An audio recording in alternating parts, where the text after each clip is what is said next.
ضلع پونچھ ایک بار پھر سیکیورٹی ایجنسیز کے رڈار پر ہے اور پولیس اور انٹیلیجنس ایجنسیز نے ایک بڑے آپریشن کے دوران 310 ایسے لوگوں کی پہچان کی ہے جو پچھلے 30 سالوں میں لائن آف کنٹرول پار کر کے پاکستان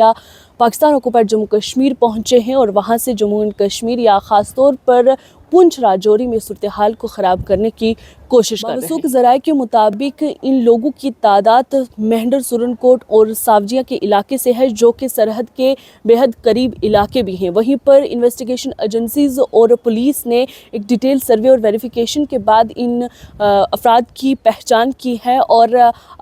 سیکیورٹی ریزنز کی وجہ سے ابھی تک ان لوگوں کے نام جو ہیں وہ پبلک ڈومین میں نہیں لائے گئے ہیں۔ انویسٹیگیشن میں چونکا دینے والا انکشاف یہ بھی ہوا ہے کہ پچھلی 3 دہائیوں میں پونچھ ضلع سے ہی لگ بھگ 2500 کے قریب غیر قانونی طور پر افراد پاکستان آکوپائیڈ جموں کشمیر میں گئے ہیں اور اس کے بعد وہاں سے پاکستان گئے ہیں اور ان میں سے 310 افراد ایسے ہیں جن کی ڈائریکٹ جو ہے وہ شمولیت ہے اینٹی نیشنل ایکٹیویٹیز میں، یعنی کہ ٹیرر ایکٹیویٹیز میں، یوتھ کی ریڈیکلائزیشن میں اور نارکوٹکس سمگلنگ میں ان کا نام جو ہے وہ سامنے آیا ہے۔ سورسز کے مطابق ان میں سے کئی کا تعلق حزب المجاہدین، لشکر طیبہ اور جیش محمد جیسے بینڈ ٹیرر آؤٹ فٹ کے ساتھ جڑا ہوا ہے جو کہ انفلٹریشن کو فیسیلیٹیٹ کرنے، ڈرگز کو ڈرون کے ذریعے بھیجنے اور آرمز کو ڈرون کے ذریعے بھیجنے اور اس کے ساتھ ساتھ سوشل میڈیا کے ذریعے لوکل یوتھ کو ریڈیکلائز کرنے کی کوششوں میں شامل رہے ہیں۔ سیکیورٹی ایجنسیز نے یہ بھی پایا ہے کہ یہ ایلیمنٹس پاکستان آکوپائیڈ جموں کشمیر میں بیٹھ کر پونچھ راجوری کے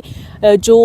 یوتھ ہے اس کے ساتھ لگاتار کانٹیکٹ میں رہے ہیں اور انہیں ملیٹنسی کی طرف دھکیلنے کی کوشش کرتے رہے ہیں۔ حالانکہ آفیشلز کا یہ بھی ماننا ہے کہ ان کی کوششیں جو ہیں وہ ناکام رہی ہیں۔ اس کے ساتھ ہی آپ کو بتاؤں تو ٹاپ لیول سے ملنے والی ڈائریکشن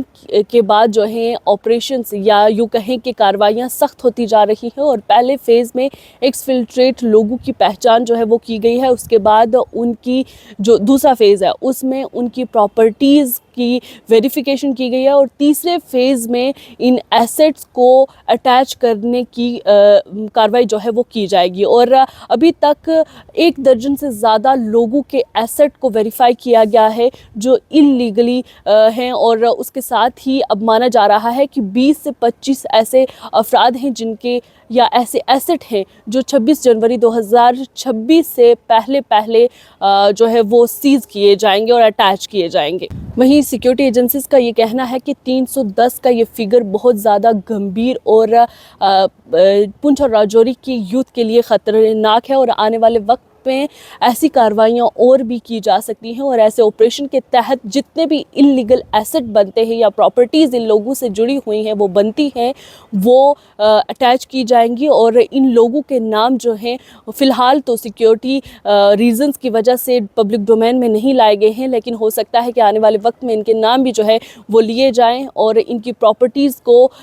جو ہے وہ 26 جنوری سے پہلے سیز کیا جائے گا اور وہ تمام لوگ جو انلیگل ایکٹیویٹیز میں یا اینٹی نیشنل ایکٹیویٹیز میں ملوث ہیں ان کے خلاف اب قانون سختی سے سامنے آ رہا ہے اور سیکیورٹی ایجنسیز نے پونچھ راجوری جیسے علاقوں پر اپنا شکنجہ جو ہے وہ کسنے کی پوری کوشش کی گئی ہے اور یہ علاقے اب سیکیورٹی کے رڈار پر ہیں۔